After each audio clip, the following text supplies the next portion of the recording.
이번 시간에는 로블록스에 대해서 한번 알아보겠습니다. 코로나 시기에 이 주식 정말 핫했습니다. 메타버스 대장주 중 한 종목이었죠. 지금은 다른 종목과 비슷하게 많은 조정을 받은 상황입니다. 얼마 전 발표된 2분기 실적도 과거 대비 한풀 꺾여 녹록치 않은 현실을 보여줬죠. 그럼 로블록스의 미래가 어떻게 되겠는가? 제 생각을 여러 가지로 한번 말해보도록 하겠습니다. 우리가 흔히 말하는 로블록스에 대한 상반된 의견 중 한 가지는 초딩들이 하는 게임이다. 이 문장으로 요약됩니다. 이 문장에서 로블록스에 대한 치명적인 약점이 두 가지가 있습니다. 로블록스에 투자를 안 하는 사람들은 다들 이 문장으로 끝이 납니다. 먼저 초딩이라는 말에서 로블록스의 유행은 한때고 초딩들이 방학 때 하는 게임이다. 이 게임 수준 보니 어른 되면 안 할 거다. 초딩들만 하는데 게임으로 돈을 써봤자 얼마나 쓰겠냐. 이것도 한때지 유행이 지나면 금세 시들해질 거다. 이런 의견이고, 두 번째 게임이다 라는 말에서 그래픽이나 UI 등이 너무 허접하다. 게임 수준 보니 찍먹하다가 그냥 말 거다. 이 정도 게임이면 누구나 만들 수 있다. 이런 단순한 게임 누가 하냐, 이런 의견이죠. 지금까지는 그랬을 수도 있습니다. 그렇게 보일 수도 있고요. 하지만 로블록스를 좀 더 자세히 들여다보면 약간 다른 게 보입니다. 저는 오늘 회사가 로블록스를 어떻게 만들고자 하는지 중점을 맞춰서 한번 이야기해 보겠습니다. 회사는 로블록스가 단순히 게임을 넘어 생태계 그 자체라고 합니다. 게임은 그 안에서 누군가와 상호작용을 하는 하나의 도구이지 생태계 안에서 시간을 소비하고 일상을 공유할 수 있다는 거죠. 회사는 이러한 상호작용을 위해 새로운 컨텐츠를 추구하고 몰입감 있는 아바타를 제공한다거나 음성 기능을 지원한다거나 크리에이터를 위한 새로운 창작 툴을 지속적으로 제공하고 있습니다. 메타버스라는 거창한 개념 말고 직관적으로 한번 생각을 해봅시다. 인터넷의 등장은 우리 일상에 엄청난 변화를 가져왔습니다. 그리고 스마트폰의 보급으로 우리는 현실 세계와 디지털 세계를 자연스럽게 넘나들고 있습니다. 지금 우리는 현실 세계와 디지털 세계의 어느 한 지점에 와 있는 거죠. 사람마다 생활하는 방식에 따라 현실 세계가 더 가까운 사람도 있고 디지털 세계가 더 편한 사람도 있을 것입니다.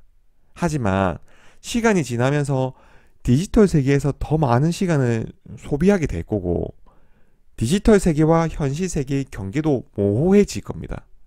그리고 현실 세계에 있던 돈이 디지털 세계로 이동하여 또 다른 경제 시스템을 만들 겁니다.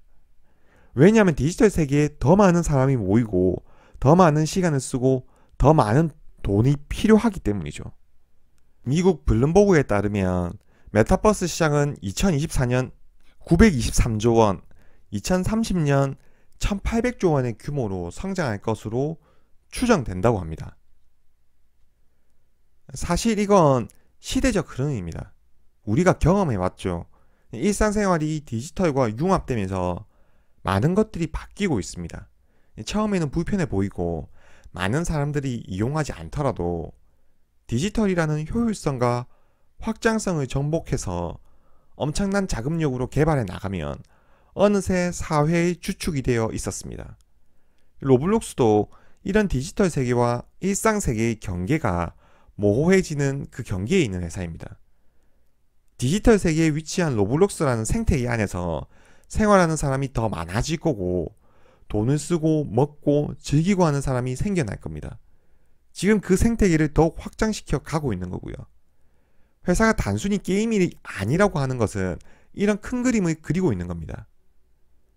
현재 1일 활성 이용자 수 5,200만 명이 매일 접속해서 하루 평균 2.6시간을 씁니다. 이는 유튜브의 3배, 페이스북의 7배에 달하는 이용시간입니다. 매일 5,200만 명 이상이 로블록스 디지털 세계에서 새로운 게임을 만들고 새로운 게임을 또 즐기고 있습니다. 뿐만 아니라 가상화폐 로벅스를 이용해 생태계에서 경제생활을 해나가고 있습니다. 로블록스 유저들은 크리에이터들이 제작한 게임을 가상화폐 로벅스를 내고 더 효율적으로 이용할 수 있습니다. 플랫폼 내 개발자와 로블록스 간 수익 배분도 7대3으로 이루어지고요. 5만 로벅스 이상의 수익금을 내면 금융 서비스를 이용해 실제 돈으로 환전할 수도 있습니다.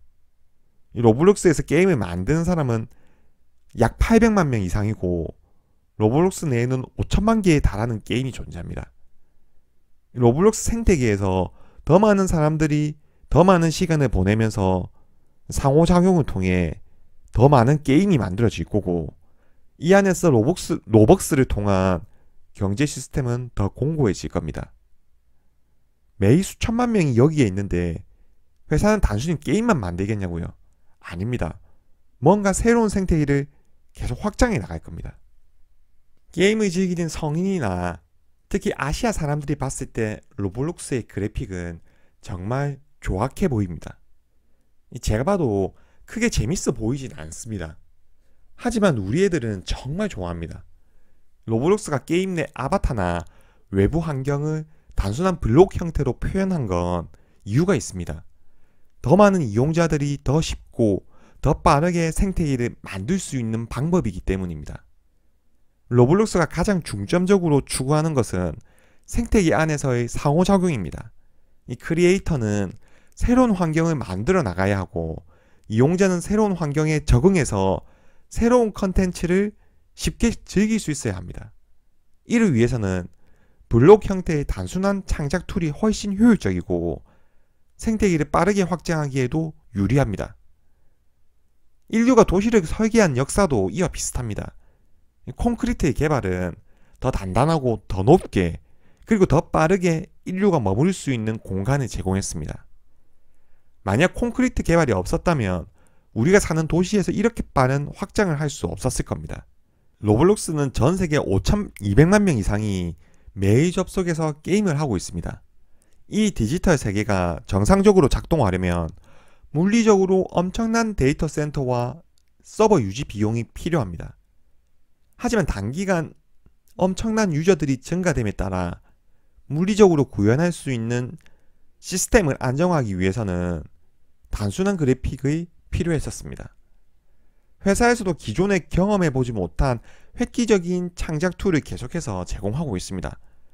그리고 이러한 게임들이 로블록스 안에서 만들어지고 있죠.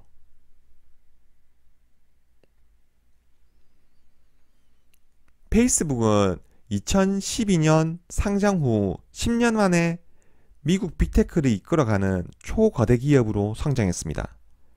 단순 SNS를 통해 전 세계 1위 활성 이용자 19억 명 이상을 보유한 빅테크가 되었죠. 이렇게 회사가 성장할 수 있었던 건 마크 주커버그의 큰 그림이 있었습니다. 인터넷을 통해 사람의 일상을 연결할 수 있다고 생각했던 거죠. 그리고 단순한 사람과의 연결뿐만 아니라 수익화에도 성공하게 됩니다. 이 페이스북은 디지털 세계에서 자신을 표현하는 방법을 제공했습니다. 마크 주커버그의 다음 타자는 메타버스입니다. 사명도 메타로 바꿨죠. 하지만 이게 수익화에 성공할까? 조금 앞서 나간 모습입니다. 마크 주커버그는 메타버스 생태계를 조성하기 위해 엄청난 투자를 하고 있지만 사실 뭘 하려고 하는지 잘 모르겠습니다. 그리고 접근 방법도 제한이 있습니다. 오큘러스 VR 장비를 통해 보다 현실감 있는 가상세계를 제공하고자 하죠. 하지만 시대를 한 발 앞서간 느낌입니다. 오큘러스 장비에 대한 진입장벽은 메타버스를 접근하는데 오히려 제한을 가하고 있습니다. 우리는 10년 전부터 줄기차게 들어온 말이 있습니다. 플랫폼이란 단어죠. 플랫폼을 통해 사람들이 모이고 사용하는 사람들이 많아지면 다른 사업으로 확장하고 기존의 기반을 통해 사업을 성공해서 더 많은 고객을 모을 수 있는 플랫폼 산업에 대해서 여러 차례 경험해 왔습니다. 이 페이스북은 전 세계 SNS를 장악하면서 매일 수억 명이 사용하는 슈퍼앱이 되었습니다. 하지만 페이스북에 한계도 있었습니다. 이 스마트폰에 자리한 하나의 앱에 불과하다는 거였죠. 그러다 보니 플랫폼을 보유한 애플과 구글에게 항상 눈칫밥을 먹는 신세였습니다. 애플의 개인정보 이용 금지 조치는 페이스북의 타겟 광고에 큰 영향을 줬습니다.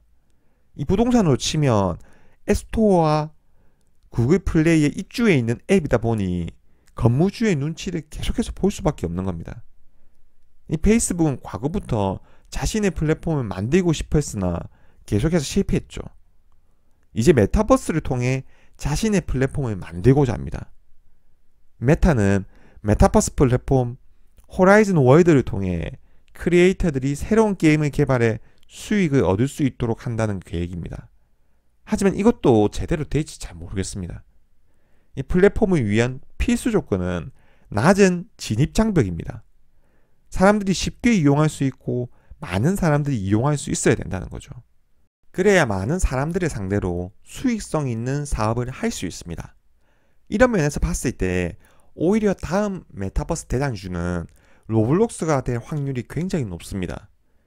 회사는 유저와의 상호작용을 통해 이들이 더 많은 시간을 디지털 세계에 머물 수 있게 하고 있습니다. 이 밖에서 놀지 말고 디지털 세계에서 놀 수 있는 놀이터를 만들고 있는 거죠. 그 중에서 많은 사람들이 놀 수 있고 눈에 띄는 컨텐츠가 게임인 겁니다.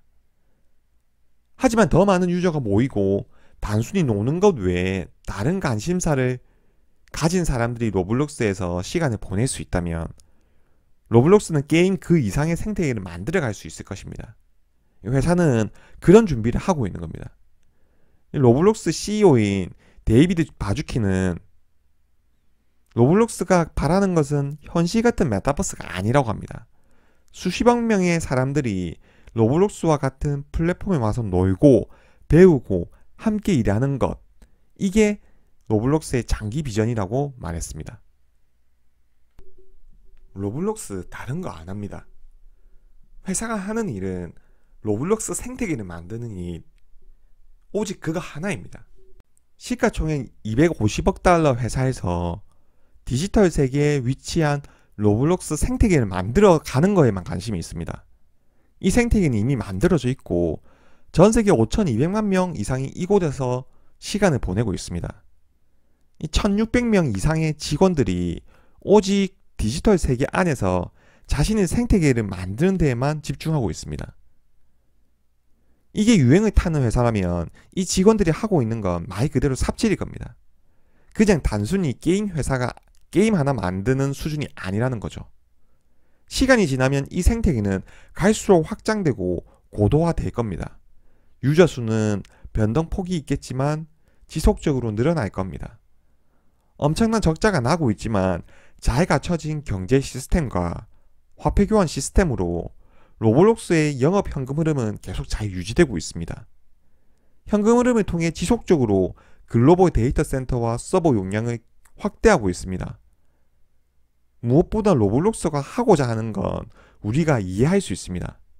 그런 면에서 봤을 때 얼마 뒤 메타버스 테마가 한 번 더 왔을 때 로블록스가 재평가될 확률이 굉장히 높습니다. 이 메타버스라는 건 테마를 넘어 시대적 흐름이고 얼마 후 디지털 세계에서 현실 세계보다 뭐든지 실현 가능한 더 현실적인 세계가 생길 겁니다. 이 안에서 많은 사람들이 더 많은 시간을 소비할 겁니다. 많은 사람이 모인 플랫폼이 유리할 수밖에 없는 거죠. 그런 면에서 로블록스는 계속해서 자신의 생태계를 확장해 갈 것이며 어느 순간 로블록스는 우리 생활에 더 가깝게 접근해 있을 겁니다. 결국 현재 많은 사람들이 말하고 있는 초딩들이 하는 게임이다 라는 편견을 로블록스가 깰 수 있겠냐는 거죠. 메타버스와 회사에 대해 알아봐도 로블록스가 이 편견을 깰 수 없다고 생각한다면 로블록스에 투자를 하시면 안 됩니다. 하지만 초딩들이 하는 게임을 넘어서 디지털 세계를 표현하는 생태계의 모습을 갖추어가고 있다고 생각된다면 로블록스가 메타버스 대장주가 맞습니다. 다음 시간에는 로블록스 2분기 실적과 숫자를 통해 로블록스의 현재 상황에 대해서 한번 알아보도록 하겠습니다. 시청해주셔서 감사합니다.